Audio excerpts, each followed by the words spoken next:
podcast Note à moi-même. Merci d'être là. Dans le dernier épisode, je te partageais quelle mélodie le cœur chantait à l'âme et quel bruit faisait la peur pour parasiter cette symphonie. Je t'ai dévoilé comment j'ai fait pour percevoir ma lumière intérieure dans toute cette agitation. Maintenant, on va s'immerger dans la nature de qui tu es pour que toi et les autres puissent être gagnants. On pense souvent qu'il y a un gagnant et un perdant, mais voilà encore une illusion de notre ego nous faisant penser que je réussis seulement si l'autre échoue. En vérité, je réussis lorsque l'autre réussit d'abord. Voyons ensemble comment le don de soi permet de rendre le monde meilleur. Belle écoute. J'ai remarqué qu'il était facile et surtout très accessible de copier-coller n'importe quoi autour de nous dans ce monde.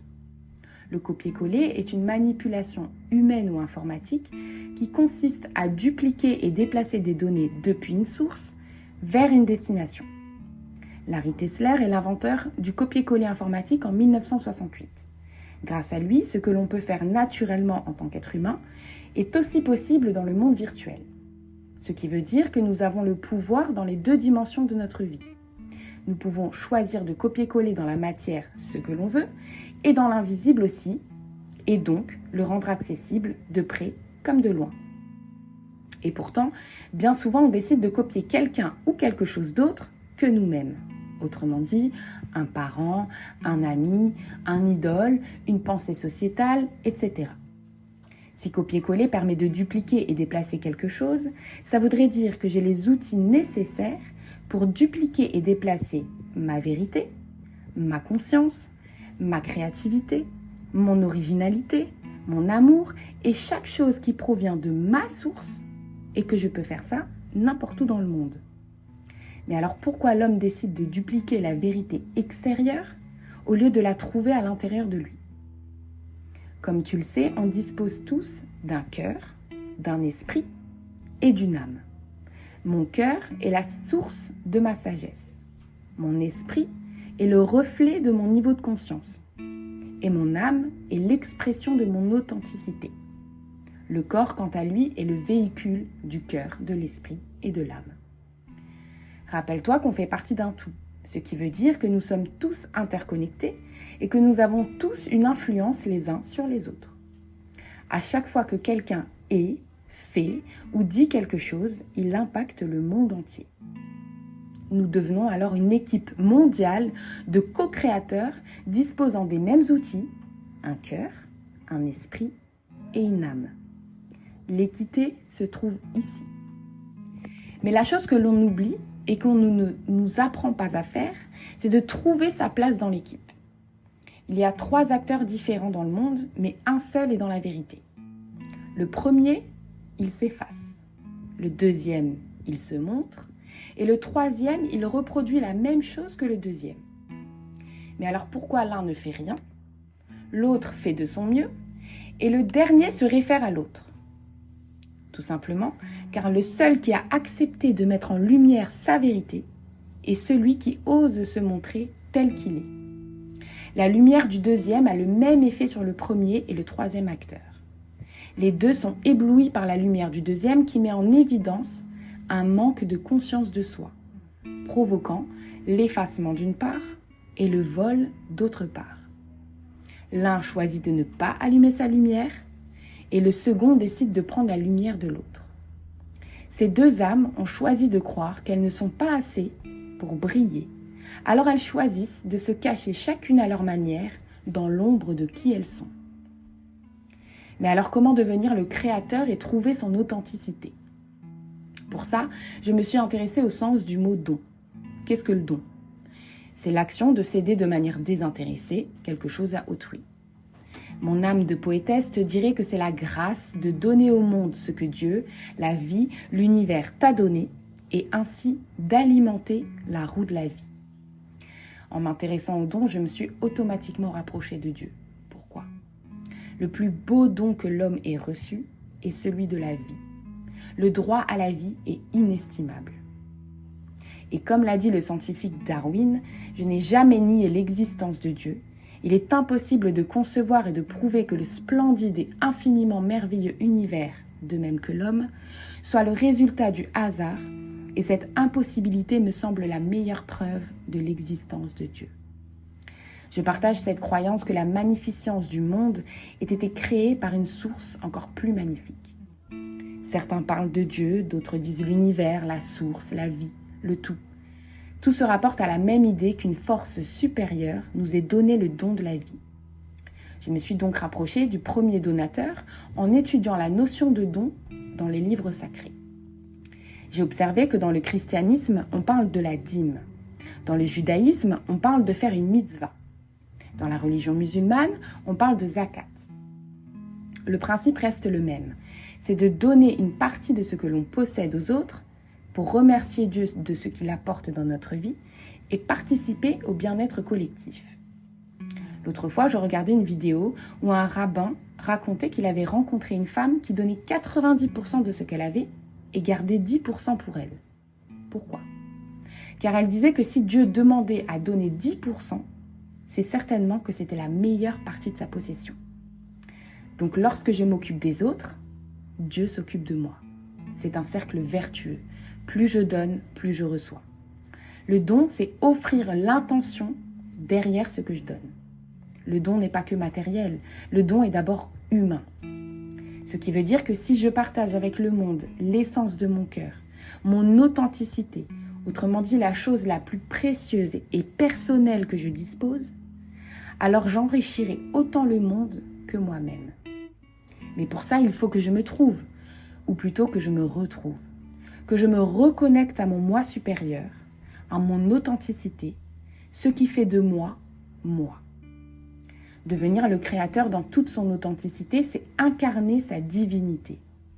Nier, rejeter ou cacher son authenticité, c'est se profaner, c'est-à-dire ne pas reconnaître le caractère sacré de son être. La Bible nous dit « On vous a enseigné à rejeter la vieille personnalité qui correspond à votre conduite passée et qui se corrompt par ses désirs trompeurs. Et vous devriez continuer de vous laisser renouveler dans votre façon de penser dominante et revêtir la personnalité nouvelle qui a été créée selon la volonté de Dieu dans une justice et une fidélité vraies.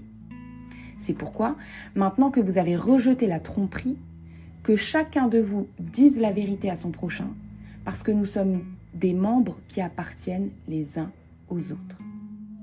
Autrement dit, donner aux autres, c'est savoir se donner à soi-même d'abord. Pour ça, il faut être conscient du don de soi. Car oui, on a tous le don de pouvoir être nous-mêmes. Mais qui sommes-nous au-delà de ce que l'on pense être ?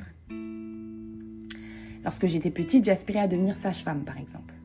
Et je me rends compte que je suis exactement en train de me réaliser. Une sage-femme a pour rôle de surveiller et assister une grossesse, autrement dit, la mise au monde d'une nouvelle vie. La sage-femme, comme tu la connais, inculque la sagesse nécessaire à une femme pour devenir mère à travers son accompagnement tout au long du processus de gestation. J'ai compris que mon rôle était celui-là et qu'enfant, je le savais déjà. Je n'aide pas la femme à accoucher physiquement, mais je participe à l'accouchement de l'esprit de l'humanité en commençant par accoucher de mon propre esprit libre. Autrement dit, en devenant moi-même, en retrouvant mon pouvoir de guérison et de création, j'aide les autres à en faire d'eux-mêmes. En réalité, on y participe tous, mais on n'en est pas tous réellement conscients. Alors tu le sais, au moins en théorie, tu es unique. Ça me fait penser à Oscar Wilde qui disait « Soyons nous-mêmes, les autres sont déjà pris ». Ce qui veut dire que ta mission est d'être toi, tout simplement. Mais comment s'y prendre ? Il s'agit pour commencer de renouveler tes pensées, comme l'a dit la Bible. Pendant des années, tu as pensé des choses de toi que tu croyais être vraies, conditionnées par tes parents, ton éducation, l'école, la société, ton environnement, etc. Et si aujourd'hui, tu remettais toutes ces pensées en question et que tu faisais comme si tu ne connaissais rien de toi ? Te voilà dans l'ignorance complète de qui tu penses être et donc dans l'accueil complet de qui tu es vraiment. Lorsque tu lâches tout ce que tu pensais être vrai à ton sujet, tu te donnes l'opportunité de prendre le pouvoir sur tout ce que tu souhaites être vrai de toi. D'abord, cela te demandera d'abandonner un état de souffrance, quel qu'il soit, puisque nous avons tous des choses à surmonter, sans exception. Une souffrance est une souffrance. Il n'y a pas de petite ou de grande souffrance. Pour abandonner cet état, il va falloir avant tout l'accueillir, la faire exister pour ensuite la transformer. Nelson Mandela a dit quelque chose qui pourra aider ton ego à accepter de faire exister un mal pour le transformer en mieux. Il disait « Je ne perds jamais. Soit je gagne, soit j'apprends. » La transformation est dans l'accueil de ce qui est. Et la réussite est dans l'enseignement de l'expérience. Ton histoire, avec tout ce qu'elle comporte, ton enfance, tes blessures, tes souffrances, tes expériences, n'est pas la condamnation de ta vie, mais la clé de la délivrance de ton esprit. Ton passé est un puits de ressources, car en intégrant les enseignements de ton histoire, tu peux créer ton véritable toi. Et là, tu découvres le don d'être toi, ton super pouvoir, ta légende personnelle. Ainsi, le voile du mensonge est levé et tu incarnes enfin ta vérité. Tu trouves ta place. En étant exactement où tu es destiné à être, tu peux contribuer au monde de manière juste et ainsi le rendre meilleur. J'aimerais terminer sur un dernier point personnel. J'ai souvent entendu dire de moi que j'étais une femme utopiste, naïve, dans un monde de bisounours et pas sur terre. À ça, je veux simplement répondre « merci ». Car ça ne fait que confirmer l'être spirituel que je suis. Je suis consciente que nous vivons dans un monde rempli de conditions, physiques, émotionnelles, environnementales, etc. Seulement, l'être spirituel que je suis, c'est aussi qu'il est illimité. Voici toute la dualité de la vie entre le physique et l'invisible.